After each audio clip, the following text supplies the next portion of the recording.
Discipline equals freedom. Why most people fail. Jocko Willink, The Edge of the Cliff. What? Nate Brennan stood on the 47th floor of his sleek glass-paneled office in downtown Seattle. What? He was wearing a tailored suit, Italian shoes, and a fake smile. Outside, the city moved with relentless energy. Inside, Nate felt like a prisoner. He was the founder and CEO of a tech startup that had once been called the next big thing. But the venture capital was drying up. Product deadlines were slipping. His team was burnt out. Deep down, so was he. He had wealth, not freedom. He had opportunity, but not control. And worst of all, he had lost something he never knew he needed: discipline. That night, after another 16-hour workday fueled by caffeine and self-loathing, Nate came across a podcast episode titled "Discipline Equals Freedom." The voice was gravel, steel, and purpose. Most people think discipline is a punishment. It's not. Discipline is the pathway to freedom. Jocko Willink with that. Nate's story truly began. The illusion of hustle. Nate had built his business on hustle. All-nighters, grind culture, fake it till you make it energy drinks, and endless to-do lists. It worked for a while. He raised $8 million in funding, landed 3 big clients, and grew his team to 25 people. But he didn't build a system. He didn't build structure, didn't build discipline. His mornings were chaos. His health was deteriorating. His relationships were transactional. He had mistaken activity for achievement, and now the whole empire was cracking from the inside out. He watched more of Jocko's content. He read Extreme Ownership. And for the first time, he stopped blaming his team, the market, or the economy. You must own everything in your world. There is no one else to blame. Jocko Willink Nate had been blaming everyone but the one. The person who had the power to change it all, himself. Reboot. At 4:30 a.m. the next day, Nate's alarm blared. His body screamed for sleep. His mind begged for comfort, but he remembered Jocko's Instagram. The photos of a watch with that same hour on it, no filter, just sweat, steel, and sacrifice. He got up, he worked out, he showered, he journaled, he wrote down 3 priorities. For the day, for the first time in years, he didn't check his phone before sunrise. He didn't feel victorious, he felt real. Discipline starts every morning when the alarm clock goes off. You have a choice: snooze or start. Deca! Willink that day at the office, nothing dramatic happened. No fireworks, no fanfare, but something inside him had shifted. He had declared war on chaos's leadership. Through ownership, Nate used to avoid conflict. He delegated hard conversations.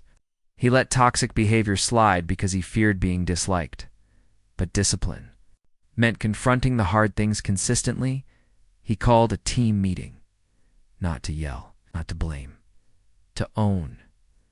"I've failed to lead this team with structure," he said. "I've been reacting instead of acting. That ends now." The room was silent. His co-founder raised an eyebrow. Someone in the back nodded. Then he laid out a new framework.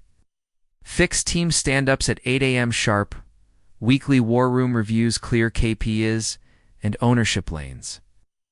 No excuse culture, starting with him. He didn't wait for approval. He led as Jocko puts it, a leader must be humble, but not passive. Aggressive, but not overbearing. Calm, but not robotic.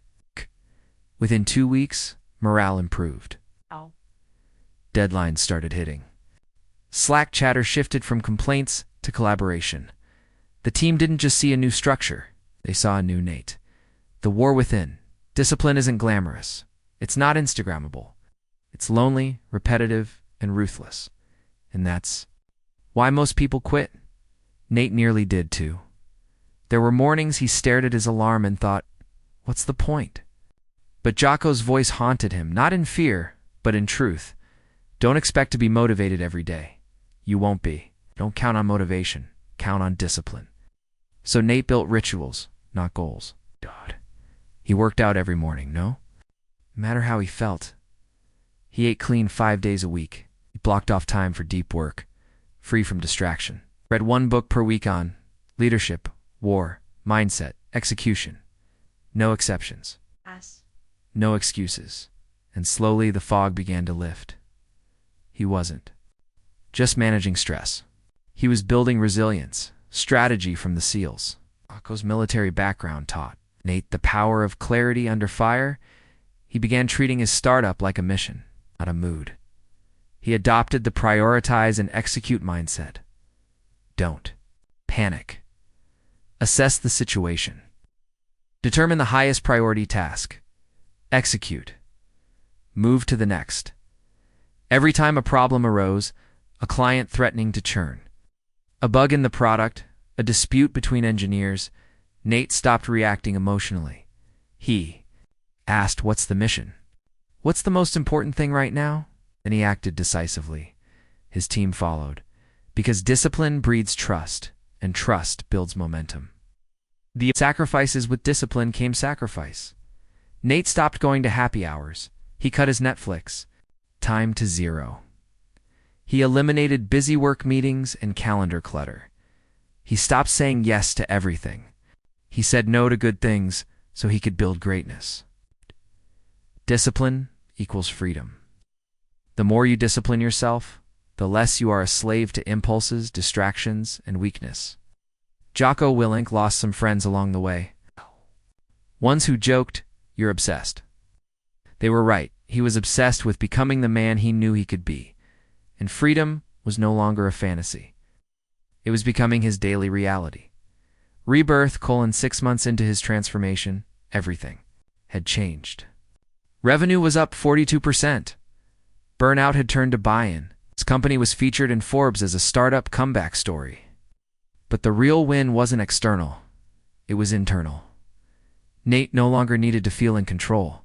He was in control of his thoughts, his time, his behaviors. He didn't fear failure anymore.